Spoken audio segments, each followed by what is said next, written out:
Hi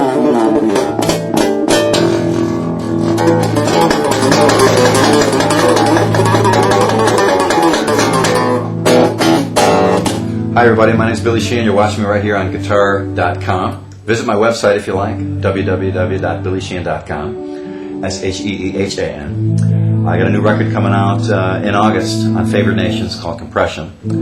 I have to warn you, I sing on every song, but it's myself playing bass, playing guitar, programming most of the drums. Terry Bozzio was kind enough to come in and blaze through 2 tracks with me, and also Steve Vai on a guitar solo on a song. Amazing Steve Vai, and hope you enjoy it, and I'll see you around.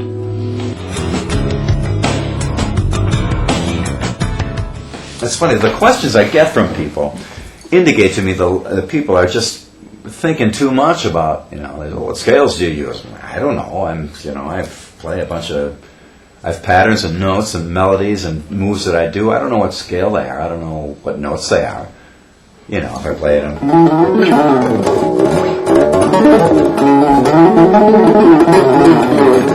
I know I'm in B.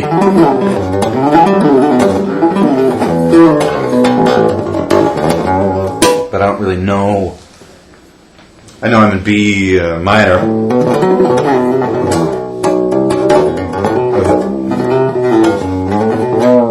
But I don't know what really scale it is. I just know by ear that that's the, if it's some oddball, I'll know to adjust my ear to something like that. But I don't really know what scale it is. And I just think, again, when I began playing, I learned songs off records and played live all the time. Right away from very early on, from about 16 years old, I was performing live all the time. Full 3 shows a night. We did 21 nights in a row once in Dallas. We did 3 complete gigs in one day once. So we were constantly playing, and you were always up on deck thinking on your feet. So when you're thinking on your feet, which isn't like normal thinking, you're just kind of, it's off the top of your head. So I never was really calculating things out. It's funny when I go to Japan, a lot of times I think, they think everything is calculated first and then you do it. And to me, it's exactly the opposite. I do it and then I figure out later what it is. It's interesting that the questions I get indicate to people that they're thinking it up first and then doing it, which to me is kind of a backwards thing. So it's just kind of an oddball aspect of my playing. So. Did you at any point really sit down and train yourself in music theory or in all those scale patterns? Yes. At one point, I learned the difference between major and minor. As stupid, again, as it sounds. But I just learned the modes, though I don't know the names of the modes. Like I learned a G major scale. Instead of just doing... I do every note of a G major scale in that position, which would be... So I learned basically 3 notes per string for a G major scale. And then the next position.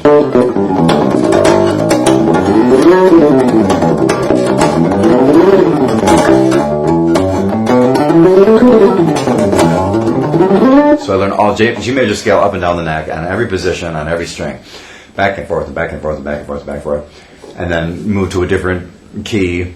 And then understand that major and minor are related to each other depending on the position, and just basically drill the major scale up and down until my ear to hand coordination. So whenever I could hear that I was in a particular position, I had 50 different moves I could go to from that, just by knowing where all those notes are on the neck, and learning them more by training my hands to go to them, rather than training myself to think of them.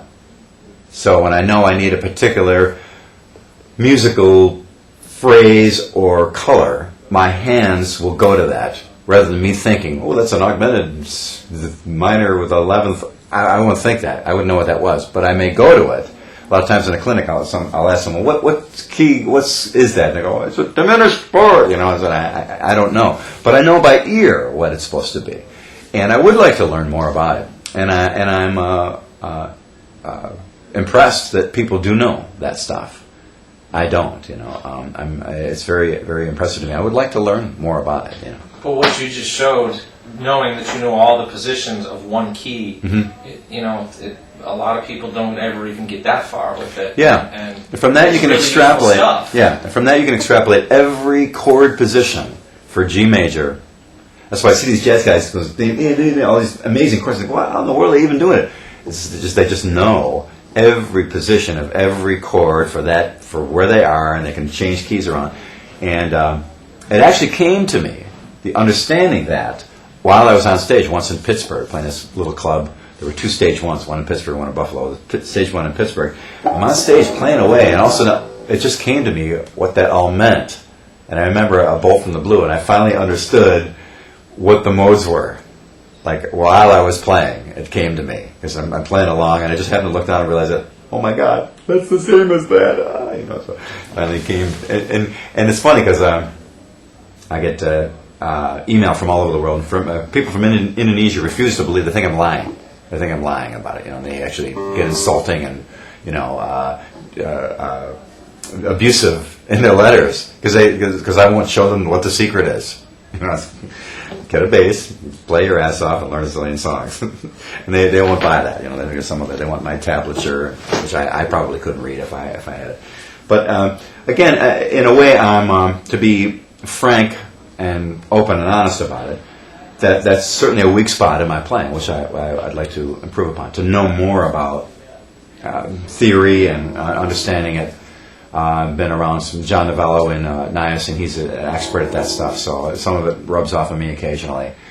But I can play, and that's important to me, and I can usually play within the context of a lot of different styles of music, from the really heavy, sweaty fusion that we do in Niacin to Mr. Big basic rock to all kinds of things. So I'm satisfied with that, but I'm never satisfied with my own playing ever.